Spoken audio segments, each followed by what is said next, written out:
যখন এই পৃথিবীতে মানুষের কোনো অস্তিত্বই ছিল না, তখন একদিন আল্লাহ রাব্বুল আলামিন সমস্ত ফেরেশতাদের আরশে আজিমের নিকটে সমবেত হওয়ার নির্দেশ দিলেন।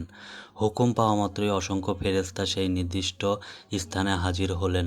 তখন আল্লাহ তাআলা তাদের উদ্দেশ্য বললেন, আমি পৃথিবীতে আমার একজন প্রতিনিধি প্রেরণ করতে চাই। ফেরেশতারা আল্লাহর ইচ্ছার রহস্য বুঝতে না পেরে একযোগে বলল, হ্যাঁ পরওয়ারদিগার, আপনি কি এমন এক সৃষ্টিকে পৃথিবীতে আনতে চান যারা সেখানে অশান্তি সৃষ্টি করবে ও রক্তপাত ঘটাবে? ফেরেশতারা আরও বলল, অথচ আমরাই তো সর্বক্ষণ আপনার তসবিহ ও এবাদতে ব্যস্ত রয়েছি, তবে নতুন খলিফা বানানোর প্রয়োজন কি? তাদের কথা শেষ হলে আল্লাহ রাব্বুল আলামিন বললেন, হে আমার ফেরেশতাগণ, আমি যা জানি তোমরা তা জানো না। মানুষ কেমন হবে, কে আমার আনুগত্য করবে আর কে অবাধ্য হবে, সে বিষয়ে আমি তোমাদের চেয়ে অধিক অবগত। তবে জেনে রাখো, আমি তোমাদের মতামত চাইনি, শুধু জানিয়ে রাখলাম মাত্র। আল্লাহর কথা শুনে ফেরেশতারা নিজেদের ভুল বুঝতে পারল এবং আল্লাহর দরবারে ক্ষমা প্রার্থনা করল। এরপর আল্লাহ তাআলা তার 4 জন মহান ফেরেশতাকে ডাকলেন, হযরত জিবরাইল আলাইহিসসালাম, মিকাইল আলাইহিসসালাম, ইসরাফিল আলাইহিসসালাম ও আজরাইল আলাইহিসসালাম। আল্লাহর হুকুম পাওয়া মাত্রই তারা নির্দিষ্ট স্থানে উপস্থিত হলেন।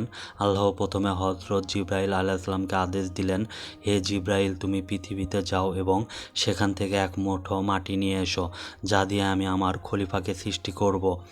জিবরাইল আলাইহিসসালাম পৃথিবীতে এসে মাটি নিতে উদ্যত হলে মাটি আর্তনাদ করে বলল, হে জিবরাইল, তুমি আমাকে কোথায় নিয়ে যাচ্ছ?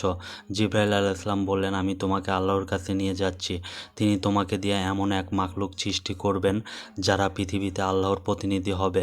মাটি কাঁদতে কাঁদতে বলল, আমাকে নিও না, কারণ আমাকে দিয়ে যাদের সৃষ্টি করা হবে তারা আল্লাহর নাফরমানি করবে এবং আল্লাহর আযাব ভোগ করবে। সেই আযাব সহ্য করার শক্তি আমার নেই। মাটির আর্তনাদ শুনে জিবরাইল আলাইহিসসালাম খালি হাতে ফিরে গেলেন। এরপর আল্লাহ হযরত মিকাইল আলাইহিসসালামকে পাঠালেন।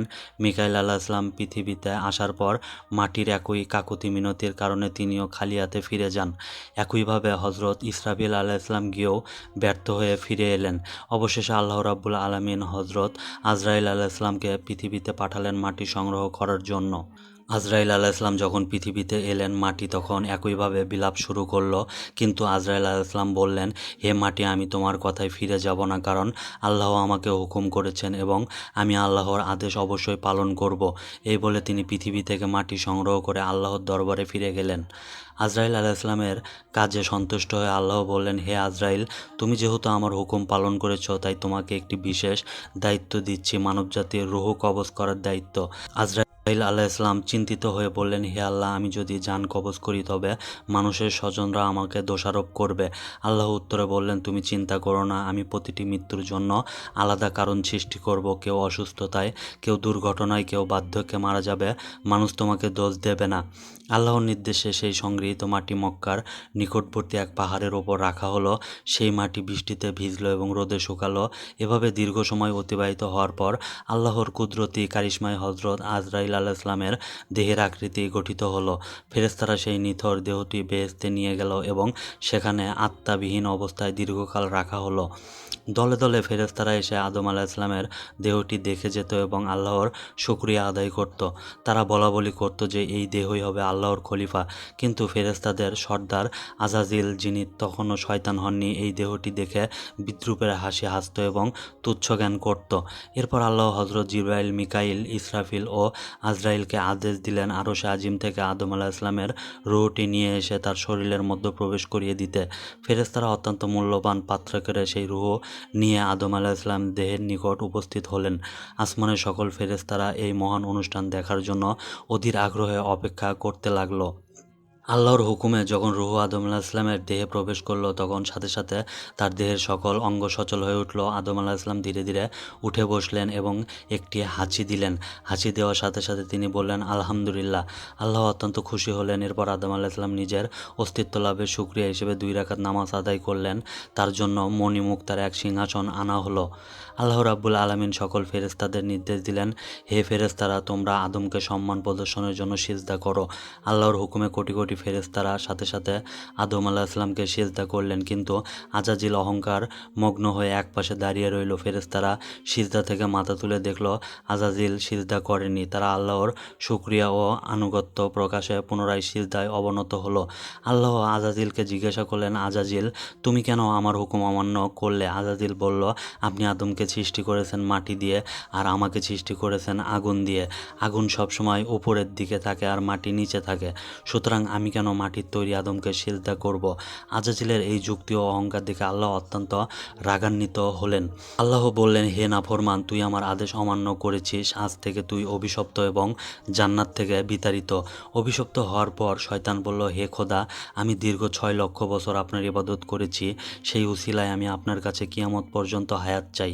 আল্লাহ তাকে কিয়ামত পর্যন্ত হায়াত দিলেন।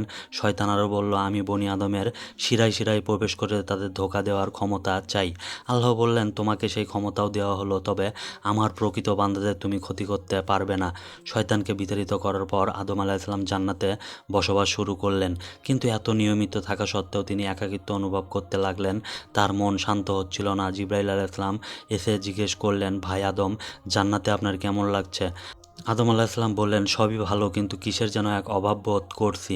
জিবরাইল আলাইহিসসালাম আল্লাহর পক্ষ থেকে অভাব পূরণের আশ্বাস দিয়ে চলে গেলেন। পরের দিন ফজরের পূর্বে আদম আলাইহিসসালাম যখন ঘুমন্ত অবস্থায় ছিলেন, তখন আল্লাহর ইচ্ছায় জিবরাইল আলাইহিসসালাম তার বাম পাশের একটি হাড় বের করে আনলেন। সেই হাড়ের ওপর কুদরতি ফু দেওয়ার সাথে সাথে এক পরম সুন্দরী নারীর রূপ ধারণ করল। তিনি হলেন বিবি হাওয়া।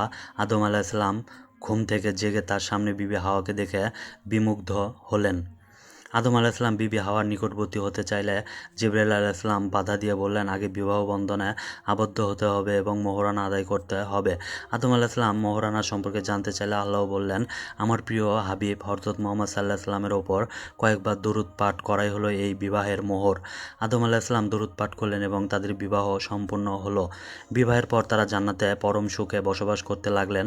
আল্লাহ তাদের সতর্ক করে বললেন, তোমরা জান্নাতের সব নিয়ামত ভোগ করো, কিন্তু ওই গন্ধম গাছের নিকট যেও না এবং তার ফল ভক্ষণ করো না। অন্যদিকে জান্নাতের বাইরে বসে শয়তান তাদের পতনের ষড়যন্ত্র করতে লাগলো। শয়তান জান্নাতে প্রবেশের পথ খুঁজতে লাগলো। সে জান্নাতের দেয়ালের ওপর বসা একটি ময়ূরকে প্রলোভন দেখালো। সে ময়ূরকে এমন এক দোয়া শিখিয়ে দেওয়ার কথা বলল, যা পাঠ করলে সে কখনো বিদ্ধ হবে না। এরপর ময়ূর তাকে সাপের কাছে নিয়ে গেল। সাপ জান্নাতের প্রহরী ছিল। শয়তান সাপের মুখে প্রবেশ করে চুপি চুপি জান্নাতে ঢুকে পড়ল। জান্নাতে ঢুকে শয়তান জোরে জোরে কাঁদতে লাগলো। বিবি হাওয়া কান্নার শব্দ শুনে সেখানে উপস্থিত হলেন। শয়তান বলল, আল্লাহ তোমাদের জান্নাত থেকে বের করে দেবেন যদি তোমরা চিরস্থায়ী হতে চাও, তবে এই নিষিদ্ধ গাছের ফল খাও। শয়তান আল্লাহর নামে কসম খেয়ে মিথ্যা আশ্বাস দিল। বিবি হাওয়া শয়তানের প্ররোচনায় পড়ে গেলেন। বিবি হাওয়া সেই নিষিদ্ধ ফল অর্ধেক খেলেন এবং বাকি অর্ধেক আদম আলাইহিসসালামকে খাওয়ালেন। ফল খাওয়ার সাথে সাথে তাদের দেহ থেকে জান্নাতি পোশাক খসে পড়ল। তারা নিজেদের ভুল বুঝতে পেরে অত্যন্ত অনুতপ্ত হলেন। আল্লাহ রাগান্বিত হয়ে তাদের জান্নাত থেকে বের করে পৃথিবীতে পাঠিয়ে দিলেন। এভাবেই শুরু হলো মানবজাতির পার্থিব যাত্রা। ভিডিওটি ভালো লাগলে সাবস্ক্রাইব করুন এবং দ্বিতীয় পর্ব দেখতে চাইলে কমেন্টে জানান।